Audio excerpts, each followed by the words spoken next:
Hey everybody, this is Brother Mike coming back at you. Been a while since I've given myself the privilege of addressing you folks. And you might have to forgive me, and I've had a kind of stressful day, so if I appear a little bit Diane Sawyer-ish, it's just fatigue. And I want to bring you a story about a period of my life that I have addressed before, my political development as a young man, this whole interest in politics, of course, was spawned by the fact that I had lost my brother in the Vietnam War. It was a tremendous loss. In fact, 41 years ago, this month, is when he met his demise over there, and it seems like yesterday. Matter of fact, last week, I was on the telephone. I do fundraising in the evening, and I just happened to call somebody that was located in the town where we used to live in back in 1968, and he wasn't able to give me any money, but I asked him. We got into a conversation, and come to find out, he knew my brother. In fact, my brother, who was an active member of the Boy Scouts of America when he died, was that guy's scout leader. And he even attended my brother's funeral. It was really an amazing thing, to have happen, at work, But, this is the season for that, and, of course, this video, kind of goes back to that era. And I like to use, that as the foundation, because, when I had that experience, my, after I recovered from the shock, and my analytical mind started taking over again, I really had a desire to figure out, how the heck this stuff happens. How is it that governments are able to, we had the draft back then, they could just take you, and force you to learn, to kill somebody, and if you didn't learn how to kill somebody, and you get over to this place where, the guy on the other side wants to kill you, you're at a real disadvantage, so you got no choice, But I never allowed myself to be put into that situation. I was a draft resistor. My brother enlisted, But, it was a terrible loss for the family and for the community, because, he wasn't the only one. There were other people, who had sons and classmates that lost their lives. But anyway, what it did is it made me want to say to myself, geez, how the heck does this happen? What is it, these forces, that at play in America, that result in this kind of horror? And I just boiled it down to two things, politics and capitalism. And I chose one or the other. I says, I'm either going to find out how capitalism works, or I'm going to find out what all this political stuff is about, and the political stuff was more accessible to me, so I just became very interested in what was going on, and it led me into some tremendous adventures, as I've described in my interception by the New York City Police Department in front of Nelson Rockefeller's office in a demonstration against the Attica indictments, in which I got my ass kicked. Stuff like that. Well, this is a story of, me and a friend of mine, John Jackson. I referred to him in another video where we, in that same video actually, where, we attended the release of Father Berrigan from the Danbury Penitentiary together, and I dovetailed down to New York to the Attica demonstration, and he decided to hightail it back up to Mass, But, him and I also journeyed down to Washington, D.C., and it was a pretty fateful event, because the date of the demonstration that was to be held at the United States Pentagon was May 22nd. And May 22nd just happens to be my brother's birthday, you know. So the first time I heard about that demonstration and, you know, what it was all about and the date that it was going to be held on, I felt I had a calling almost to be there, you know. And I did, you know. I mean, I basically just snuck away, you know, without telling anybody because nobody would really understand. And, you know, went down to, you know, left my job for like a week, you know. I was a community organizer for a federally funded organization in Brockton called Self-Help Incorporated. And me even going to the Pentagon for that demonstration was a violation of federal law, but, you know, nobody put me in jail for it, you know, when I came back to Brockton, you know, but they sure did put me in jail for it when I was down in Washington, D.C.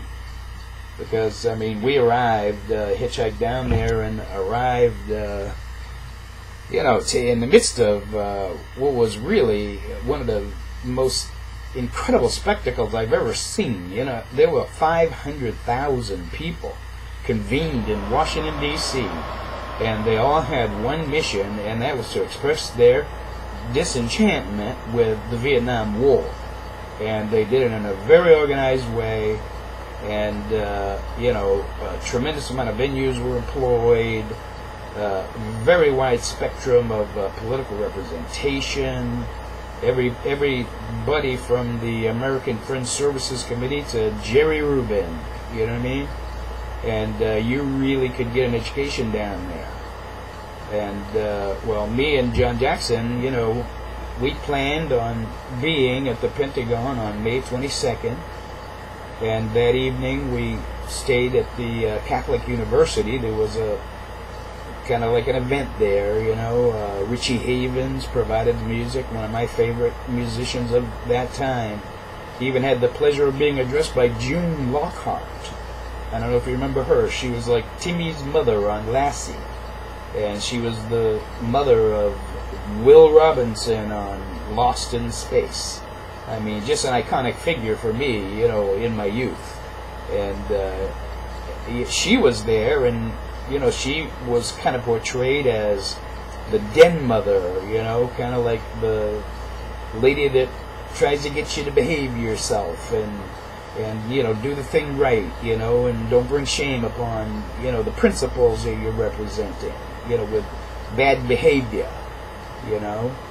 And so it was really great, you know, and you know, we enjoyed that evening, and it was a nice relaxation thing.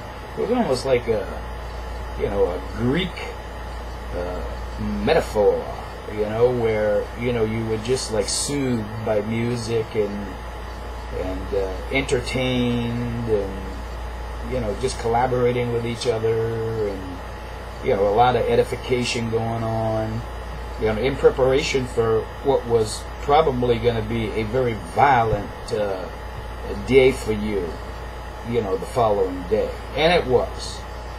You know, we left early. We managed to catch the last bus leaving Washington, D.C. for the Pentagon, because that day they shut down all of the public transportation in the city. And they only had that one bus that got you to the Pentagon. I mean, it was so bad that employees of the Pentagon were forced to take rowboats up the Potomac River to get to work, you know. And it was a spectacle. You know, we got there, and, you know, there was all these different contingents of people.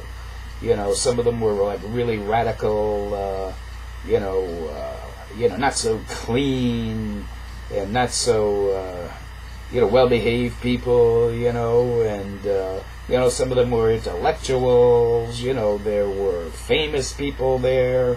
Father Grappi from Milwaukee was in attendance. Dave Dillinger, you know, of the Chicago 8, I think it was, trials, you know, where they try to accuse him of crossing state lines to, you know, start a riot at the Chicago Convention in 1968. You know, that guy, he was there, you know. And me and John Jackson were there. The Red Cross was there. The international press was there. I mean, the whole top of the Pentagon along the roof line was just bristling with electronic equipment, cameras, recording equipment. Some government, some, ABC, CBS, NBC, foreign journalists. I mean, the whole world was watching. And it was a tense event. A lot of celebration. We had a permit. And, we had speakers. They had a little stage. And, people were organized. And, I mean, there were, well, I don't know how many people were there, but there's probably 800,000 or 900,000, maybe 2,000 people there, And there was also a very strong contingent of law enforcement. There was also military, okay? Because we got to the point in the proceedings where eventually the permit expired and we were supposed to leave. Well, that was when everybody kind of broke into factions. Some people believed that it was their duty to attempt to storm the Pentagon and actually get into the Pentagon and, I don't know, wreak havoc while they're in there. And these are the same people, because they had buses parked that were military buses. And some people would sneak over there with knives and puncture the tires. They thought they were guerrilla warriors or something. Hey, me and John Jackson, we were just sitting there watching, what was going on. And I'm listening to the speeches, and I'm, just so proud of myself, that I had the courage, to be in that spot on my brother's birthday in honor of his sacrifice, And, but, hey man, things really changed dramatically when that permit expired, because they did extend it for a period of time to allow us to organize ourselves and to give people a chance to leave, because if they didn't leave, they would be considered trespassers. And believe me, they had all the firepower they needed to deal with a bunch of hippie trespassers, I'm telling you, as we stood there, with the tension growing and, the Red Cross tents looming, it just really got tense, They had, overhead, we could hear those double prop Huey helicopters, the ones that carry stuff, the cargo helicopters. Well, them things were loaded with United States Marines. They brought in 500 United States Marines and parked them in back of the Pentagon, And there was Federal Marshals there. And I'm telling you, when all the people who left, and the people that were there who remained, had two missions in mind. One was to try to get in the Pentagon violently, and then there was a contingent of nonviolent people who were going to just allow themselves to be arrested nonviolently. I was with them, you know what I mean? And in front of us was a line of Federal Marshals, dressed up in full battle regalia, leaded riot batons, helmets, face shields, boots, them big boots, and every last one of them was black, and the smallest one was probably about 250 pounds, you know what I mean, and they were a solid wall of flesh between us and the Pentagon. And, we kind of made hay out of that, and we started a chant, because we knew we were being observed by the whole world. And we were, hey, black workers, white leaders, black workers, white leaders. We started demanding that they put white cops in there along with the black cops, And they did. They acquiesced, every other black cop fell out, and a white cop fell in, So it was like black, white, black, white, black, white, black, white. Well, I had myself parked right in front of a black guy. And the whole time, while he was standing there like a statue, pretending he couldn't hear a word that I was saying, I was going non-stop about why I was there, how my brother died, how it upset my mother, how today's his birthday, how I felt compelled to be there. I'm not a bad guy, but, this is where I feel like I got to be. I know you got a family. I know this is your job. I was like, please, sir, when the shit busts loose, don't kill me, don't beat me. You know what I mean? That's what I was hoping. And I'm telling you, man. They started firing tear gas in there. All hell broke loose. People started running up the steps and stuff. Cops were like, shoving their batons in between their legs and tripping them, as they making them fall down the stairs and just arresting person after person after person. And even young white girls, little blonde-haired, red-haired, young college-age white girls. Were getting their heads beat in, just sitting there crying, with their faces just covered in blood, you know what I mean? It was a scene. And, they brought in dogs, they had dogs coming in. They even brought in horses, So, I mean, they were not bullshitting about us not being there, Well, I ended up getting arrested, by this black guy. John Jackson, don't ask me what happened to him in the chaos. I just totally lost him, And hey, this black guy was like marvelous, I mean, he reached down and almost gently grabbed me by the jacket and lifted me up, because I was sitting cross-legged on the ground in front of him, and just was like, let's go. And as I stood up, I kind of stepped on his boot, and he's like, hey man, what'd you step on my boot for? I was like, hey, I'm sorry, man, it's crowded in here, so. He marched me through the crowd over to, the edge of the Pentagon, where there was a stairway, and then there was a 45-degree angle, on the other side of the stairway, kind of created like an enclave, and that's where they were stashing all the people that they were arresting before they processed us, and he transferred me to this white cop, that was not so gentle with me, but, he didn't hurt me, he just flung me into the crowd of people that they had in this little enclave, and I ended up right in the lap of this woman, who really wasn't that bad looking, and kind of like a country girl from Minnesota, with a nasty mouth on her, and just really, really, really against the Vietnam War in a very passionate way, and I don't think I could have ended up in a better spot, but.